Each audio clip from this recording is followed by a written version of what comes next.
Hey guys, welcome back to my channel. I'm back again with a small sport bike. This is a Ninja 300, as you can see, in the dark gray edition, a 2017 model. I did review the 400 2.5 years ago, and I really liked it. It was light and nimble and pretty powerful for the category. So when I got the chance to test out a 300, even though this is the previous model, I said yes straight away. So this is a review of this bike. Even though I'm not an owner of this, I got the bike from my friend Tinen. Thanks so much, Tinen, for the chance to ride the bike. So let's speak about the specs a little bit of this baby. So we've got a 296cc parallel twin engine with a 180 crank. Puts out 39 PS at 11,000 RPM and 27 Nm of torque at 10,000.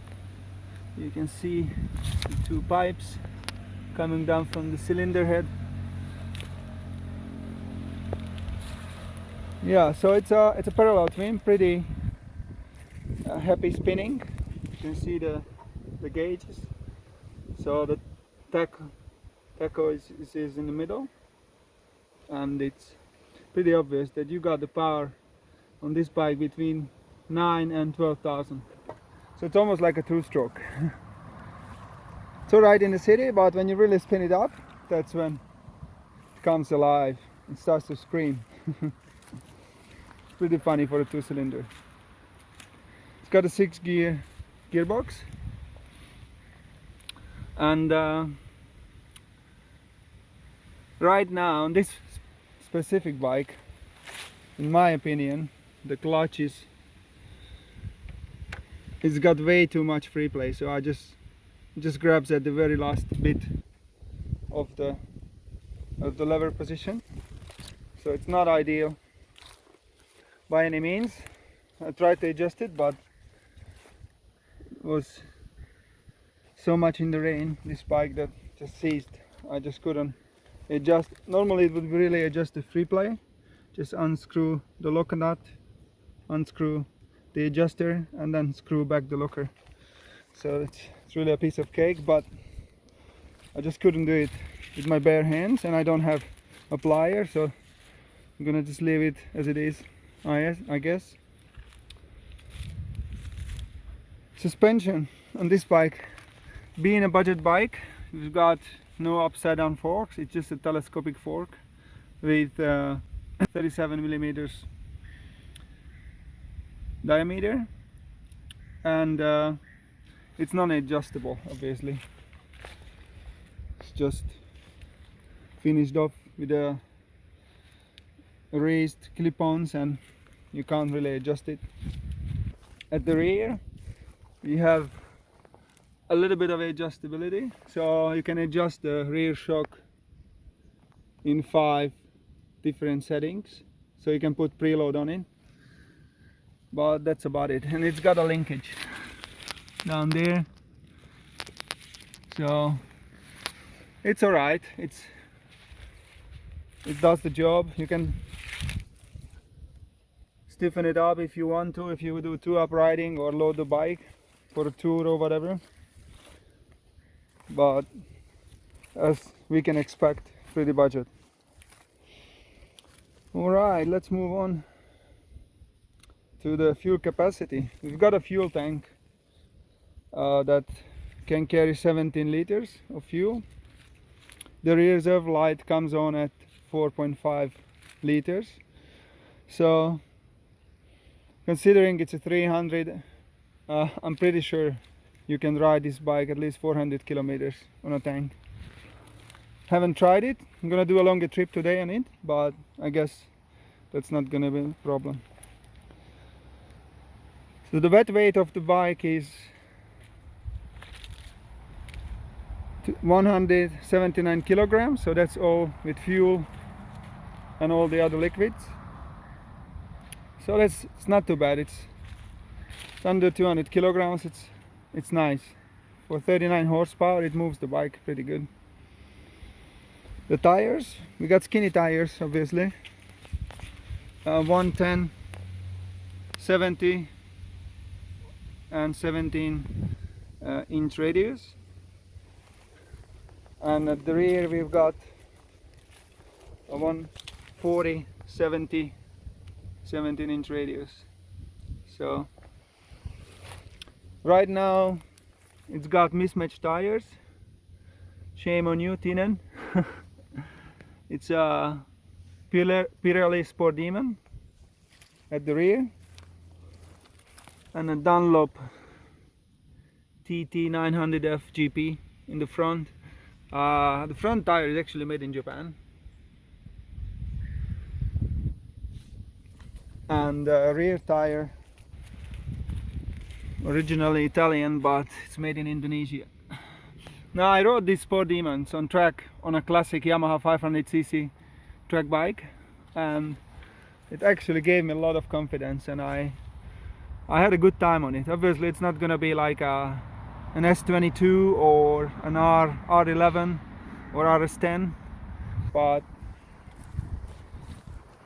pretty good sport touring tire, can do the job, got pretty good grip in the wet, and yeah, it's just a good all-arounder. And I guess the front tire just stayed on because it's probably the OEM tire. This is a 2017, so 4 years old bike. Pretty possible that this is the OEM tire at the front. Usually the rear wears off quicker. Brakes, very important part. So this got a 2-piston caliper brake, just a single disc at the front, 290 millimeters in diameter. It is accurate or satisfying performance for this bike. It's enough. I had some hard brakings already on this bike, and it just did a good job. It's easy to find the pressure point, and it's not too aggressive, but if you squeeze it in properly, it does slow you down. So I think it's great for this category bike. It's not too bad. And on the rear we've got a 220 milliliter single disc, also with a 2-piston caliper, so pretty strong calipers. And as you can see, this bike also got ABS. You see the sensor is there, so that's, I think, a good addition to this bike. Especially mainly this gets ridden by beginners or learners, so an ABS is really handy. And as you can tell, on this specific bike it didn't really help in one situation when the owner high-sided the bike. So it's all scratched through, bar ends, lever, the mirror a little bit, even the headlight got a little scratch. Yeah, it's all scraped up, exhaust. But considering this was a high side, it's got away with it pretty good. Like, nothing really broke. Everything is, oh sorry, that is broken. The fairing here, now I can see, is cracked. I can put my finger in it.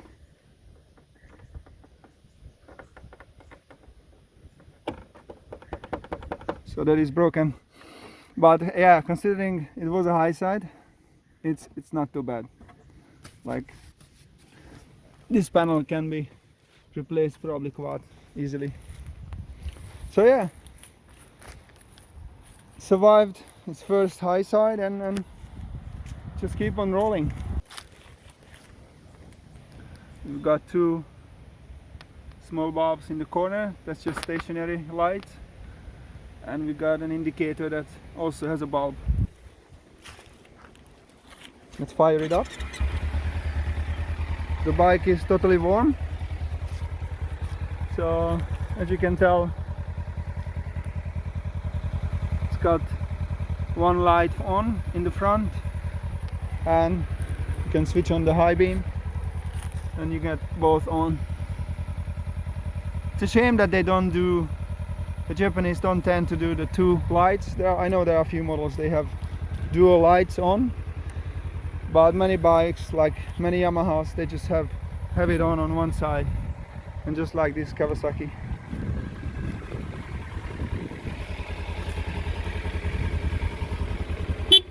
Horn does work. Let's switch off the indicator. It's a standard exhaust, obviously. That's not too bulky, it's alright. Let's hear it.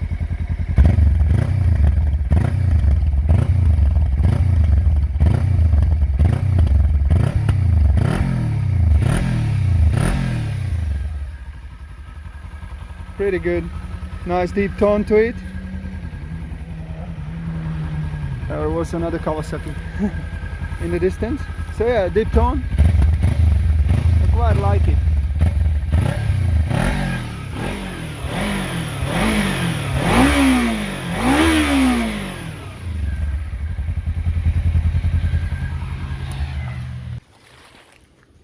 So that's about it, more or less, the technical side. And I'm gonna get some riding in and enjoy the twisties during this day.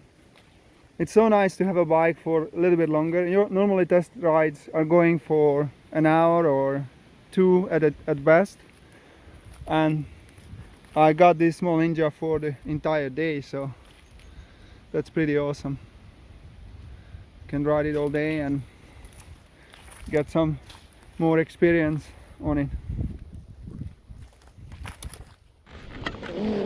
Alrighty, let's get going, guys. I'm sorry about the wind noise. It is very, very windy today, so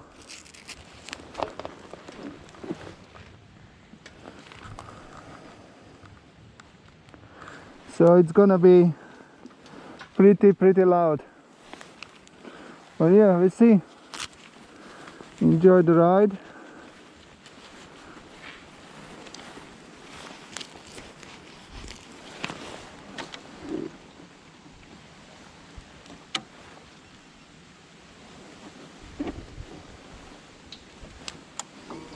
Fire this baby up.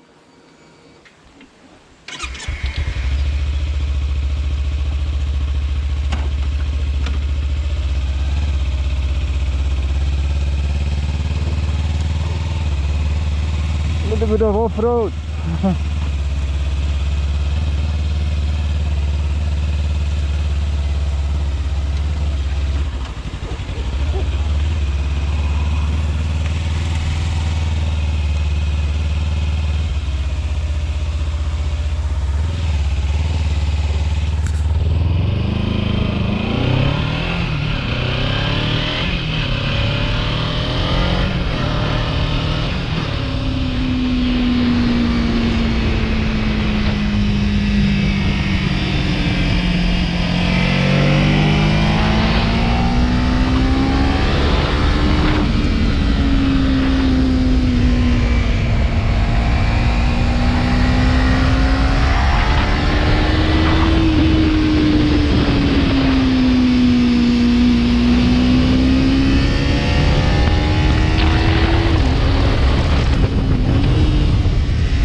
Stopped here for a sec. It's a pretty cool motocross track here.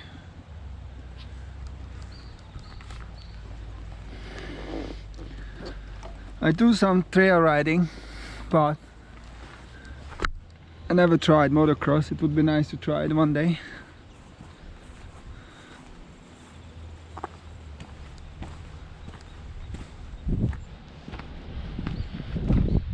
Private property, obviously.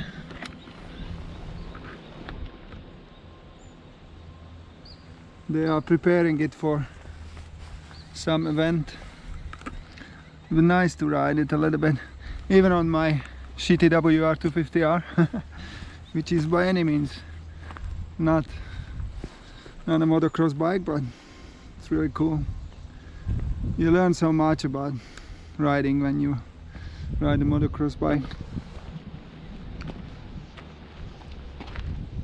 Anyway, keep on going. Let's keep on going.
Welcome along, guys. So we arrived at the beautiful Mount Kira, if I'm pronouncing it right, I'm not sure. The bike is doing great. Just before, I just lost the GPS. Fell off the mirror. Stupid idea. It's all scratched up. Stupid idea to put it there with a suction cap, but yeah, it did survive it, so still works. I could switch it on, so at least it got a little bit of history now. The bike is doing great. Fuel consumption is ridiculous. The tank wasn't even completely full. I've done from the beginning, I've done 132 k's, still half full.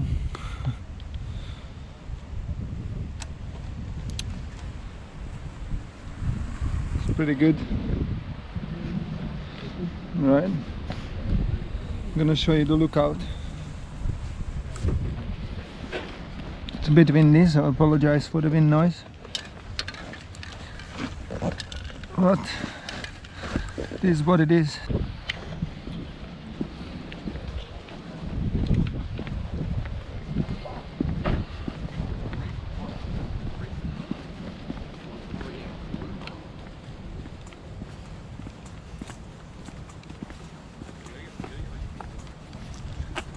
the lovely south coast.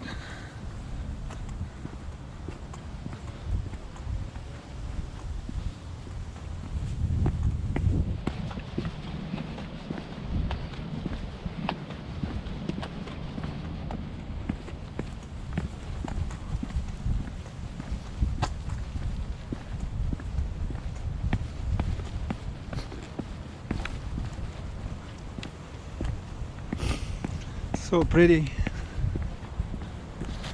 Wherever you go, it's just endless shorelines. As wide as you can see. I mean, probably GoPro won't give it back the same way I can see it, but at least you get a little glimpse. Massive bay area there, and just below the mountain is Wollongong, a small town, but 100 km from Sydney. Yeah, nothing special, but the road is nice to come up here, and ocean view is great. Love it. Alright, I'm gonna go and find some more twisties to scrape in those tires and get rid of the chicken strips.